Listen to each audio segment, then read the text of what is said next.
Guys, balik lagi bareng aku, Reta Pramesti. Di video kali ini aku bakal bahas mengenai soal-soal SMOP lagi. Siapa yang nungguin? Ada ya? Mungkin ada banyak gitu yang nungguin. Semoga soal-soal dan pembahasan ini bermanfaat. Oke, buat yang pengen soal kosongannya dulu boleh. Aku bakal simpan di PDF-nya di description box. Misalnya mau kamu kerjain dulu sendiri boleh. Nanti baru lihat pembahasannya di video ini. Oke, yuk langsung aja kita masuk ke pembahasannya. Jadi ini udah H-13. Karena kan ujian SMOP 4 itu di tanggal 8 sampai 10 Juli ya. Nanti sesuai kan aja sama kartu peserta kamu dapatnya tanggal berapa, oke?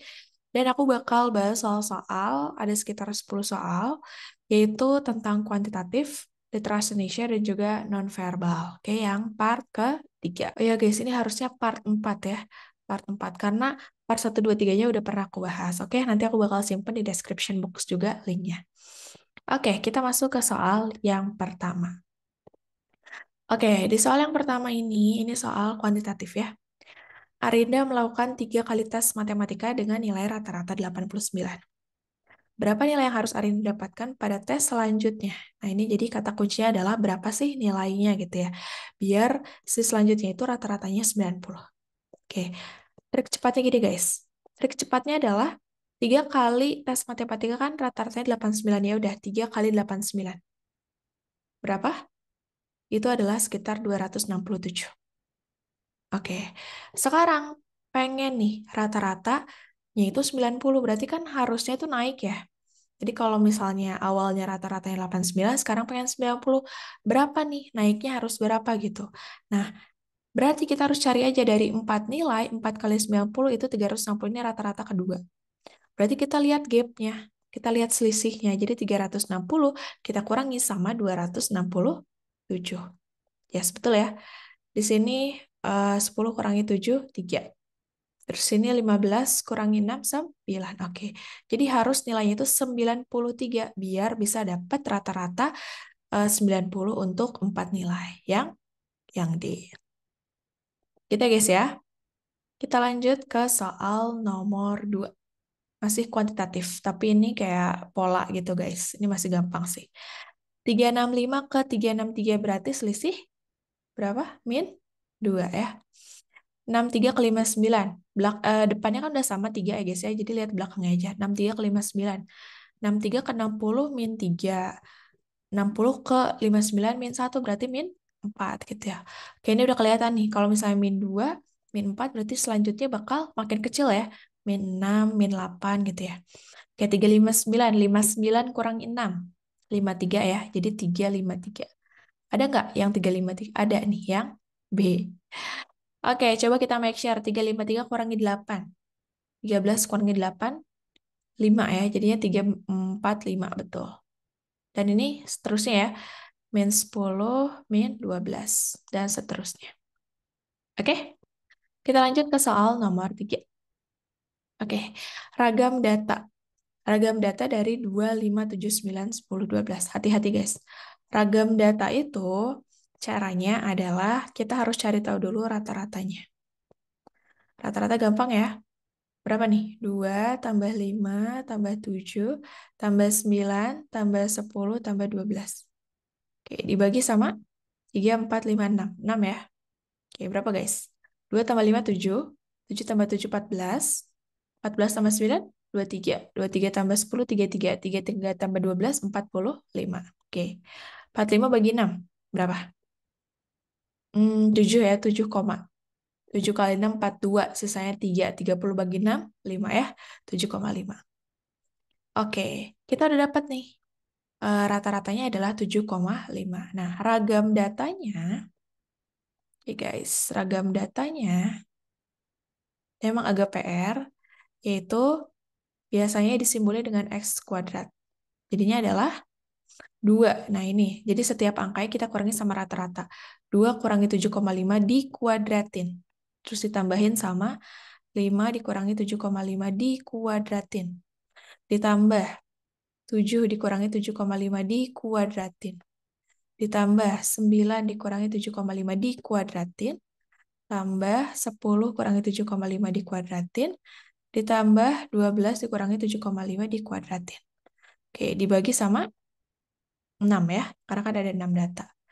Nah, ini kalau bisa dicari ya guys ya, aku langsung isi aja jawabannya. Itu adalah sekitar 65,5. 65,5 bagi 6 itu adalah 10,92. Udah. Jadi jawabannya yang D, gitu guys. Oke, jadi hati-hati ya kalau ditanya adalah ragam data. Oke, lanjut nomor 4. Suatu keluarga mempunyai 5 orang anak. Anak termuda berumur X tahun. Anak tertua 2X tahun, 3 anak yang lainnya ini ya. Oke. Bila rata-rata umur mereka 16 tahun, maka umur anak tertua, oke. Aku di sini batasin ya, biar nggak campur. Oke, berarti di sini kita pakai rumus rata-rata aja. Berarti X tambah si 3 anak ini, X plus 2 plus X plus 4 plus 2X min 3 ditambah anak tertuanya, 2X. Dibagi berapa? Anaknya ada 5 ya. Sama dengan 16. Oke, ya udah kita jumlahin aja si X-nya. 1, 2, 3. 3 ditambah 2X, 2X. 7X ya, 7X. Oke, 2 tambah 4, 6. 6 kurangi 3, 3. Oke, jadi plus 3. Sama dengan 16 per 5. Oke, kali aja nih. Ini adalah 7X plus 3 sama dengan 16 kali 5, 80. Oke, jadinya ada berapa? 7X sama dengan 77 ya, 80 kurangi 3. Oke, berarti X-nya adalah 7 bagi 7, 11. Oke, karena X-nya udah tahu 11, berarti umur anak tertuanya yang 2X, berarti 2 kali 11 itu adalah 22 tahun. Oke ya, yang C guys, gitu ya. Oke, sip, mantap ya. Kita lanjut ke soal nomor 5. Nah, ini penelaran ya. Tadi kita udah kuantitatif.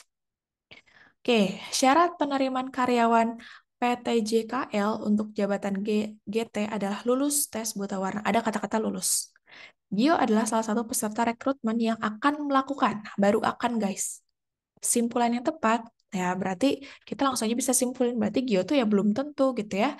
Jadi karyawan PT JKL, karena kan belum diketahui juga dia tuh lulus atau enggak tes buta warna, baru akan doang. Oke, yang A. Gio diterima sebagai karyawan PT JKL, belum tentu. Gio belum tentu diterima. Nah, ini nih, yang B yang paling tepat. Gio mampu, ini belum tahu ya, ini masih asumsi.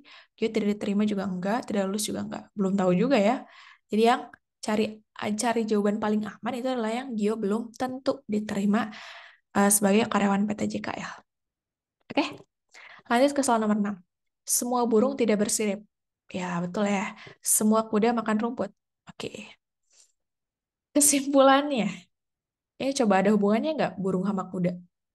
Enggak ya? Berarti ya udah cari aja yang tidak bisa ditarik kesimpulan karena ini adalah dua hal yang kontra atau berlainan. Gitu. Lanjut ke soal nomor 7. Semua mahasiswa yang belajar pasti lulus ujian. Jadi misalnya di sini aku bikin ini ya. Nah, ini bulutannya itu adalah ini tuh misalnya mahasiswa yang lulus ujian, guys. Lulus ujian. Nah, oke.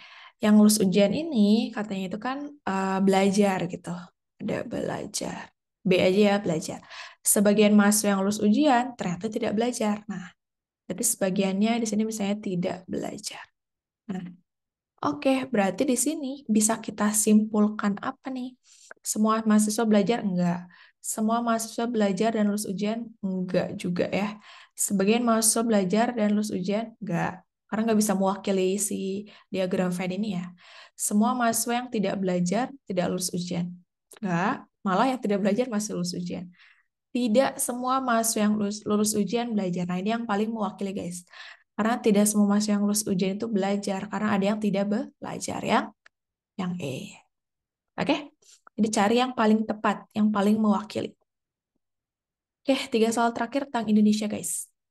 Yang ditanya adalah simpulan. Pertama, simpulan.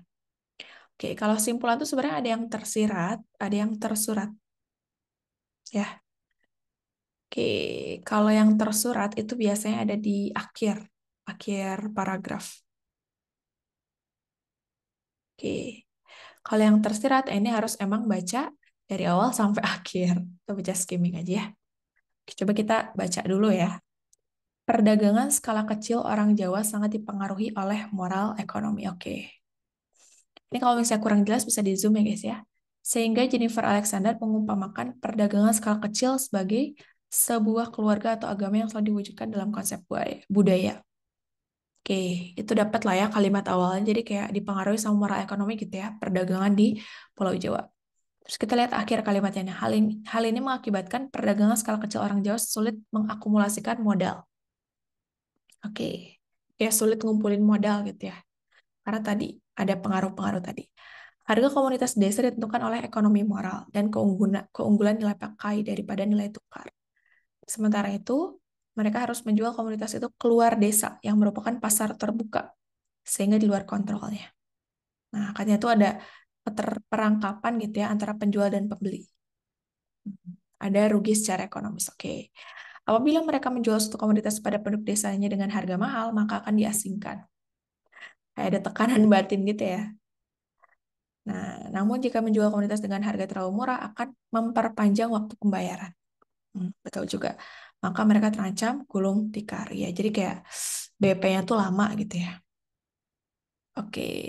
Karena itu harus dijunjung katanya guys. Maka pedagang kesulitan menolak memberikan piutang kepada para pembeli. Karena tidak lain adalah famili. Dengan demikian mereka dihadapkan pada dilema kehilangan uang tunai atau kehilangan penghargaan sosial. Oke. Di sini guys, simpulan itu harus mewakili ya, harus representative gitu atau mewakili keseluruhan teks.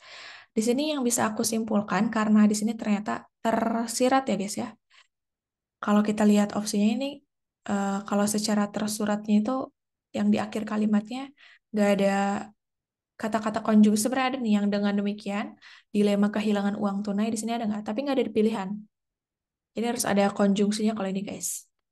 Kalau yang tersurat, misalnya kayak jadi, dengan demikian, oleh karena itu. Tapi di sini nggak ada opsinya, berarti memang harus disimpulkan sendiri. Coba kita lihat aja opsinya. A. Dilema bagi pedagang skala kecil di pedesaan Jawa. Nah, ini udah mewakili belum? Kalau menurut aku ini udah. Karena ini benar gitu ada dilema kan. Tadi apakah harus jual mahal atau murah? Kalau mahal, nanti diasingkan. Kalau murah, nanti malah lama balik modalnya. Gitu. Kalau yang B, pedagang terperangkap di antara penjual dan pembeli. Ini nggak jelas nih pedagang apa gitu ya. Padahal kan pedagang di pedesaan Jawa gitu ya. Perdagangan skala kecil bagi orang Jawa dipengaruhi oleh ekonomi moral. Nah, ini kalimat utama paragraf 1 guys, tapi bukan simpulan. Harga barang desa dipengaruhi oleh ekonomi moral dan nilai pakai. Ini cuma di paragraf 2. Apabila pedagang skala kecil menjual, nah ini juga masih paragraf 3. Jadi yang mewakili keseluruhan teks itu yang A ya. Oke, yang nomor 9. Kata mengakumulasikan. Nah, ini pas banget tadi aku udah bahas. Mengakumulasikan di sini adalah mengumpulkan atau menghimpun ya. Berarti yang E. Oke, nomor 10. Gagasan utama paragraf ketiga. Nah, gagasan utama itu adalah kalimat utama, guys. Kalimat utama. Kalimat utama biasanya ada di awal dan di akhir, ya. Atau awal dan akhir. Yang awalnya tadi, ini ya, persoalan penjualan harga gitu ya. Lebih mahal atau lebih murah. Kalau di yang akhirnya, mereka dihadapkan pada dilema kehilangan uang tunai atau kehilangan penghargaan sosial. Oke, kayaknya lebih merujuk yang akhir ya, karena di sini bisa disimpulkan atau kalimat utamanya di akhir gitu. Coba tentang dilema ada nggak? Nah, ada guys yang C. Mereka dihadapkan pada dilema kehilangan keuntungan atau penghargaan sosial. Oke, udah. Sip. Gimana nih? Kira-kira kamu benar berapa dari 10 soal? Terus latihan soalnya guys ya. Dan gitu aja nih soal dari aku dan pembahasannya. Semoga bermanfaat. Menuju, tadi berapa hari lagi?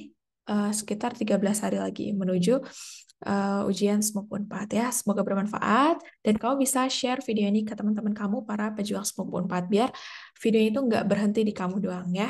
Biar kamu bisa lolos bareng-bareng sama teman-teman kamu. Oke? So gitu aja dari aku. Kalau misalnya kamu ada saran konten lain, boleh banget kirim di kolom komentar. Thank you for watching and bye!